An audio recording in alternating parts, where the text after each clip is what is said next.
आषाढी वारी कालावधीत वारकरी भाविकांना सुविधा उपलब्ध करण्यासाठी निधीची कमतरता पडू देणार नाही, असे प्रतिपादन पालकमंत्री जयकुमार गोरे यांनी केले आहे.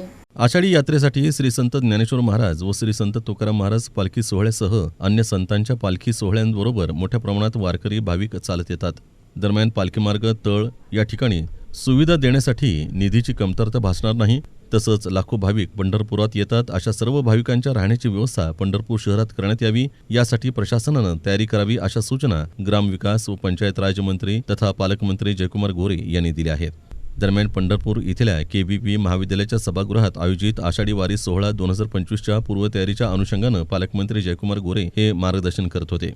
यावेळी खासदार धैर्यशील मोहिते पाटील, आमदार समाधान आवताडे, आमदार अभिजित पाटील, जिल्हाधिकारी कुमार आशीर्वाद, मुख्य कार्यकारी अधिकारी कुलदीप जंगम, जिल्हा पोलीस अधीक्षक अतुल कुलकर्णी, विभागीय आयुक्त कार्यालयाचे अपर पोलीस आयुक्त तुषार ठोंबरे, अतिरिक्त मुख्य कार्यकारी अधिकारी संदीप कोहिनकर, जिल्हा नियोजन अधिकारी दिलीप पवार, सार्वजनिक बांधकाम विभागाचे अधीक्षक अभियंता संजय माळी, सचिन इताफे, मनोज श्रोती, विजय पाटील, अर्जुन भोसले, अमित निमकर, महेश रोकडे तसंच अन्य विभागाचे प्रमुख उपस्थित होते. दरम्यान वारीपूर्वी पंढरपूर शहरात लोकसहभागातून स्वच्छता अभियान राबवण्यात येणार आहे. वाहतूक व्यवस्था सुरळीत राहण्यासाठी पालखी मार्ग तसंच शहरातील रस्त्यांवर बंद पडलेली वाहनं तात्काळ काढण्याची व्यवस्था पोलीस प्रशासनानं करावी.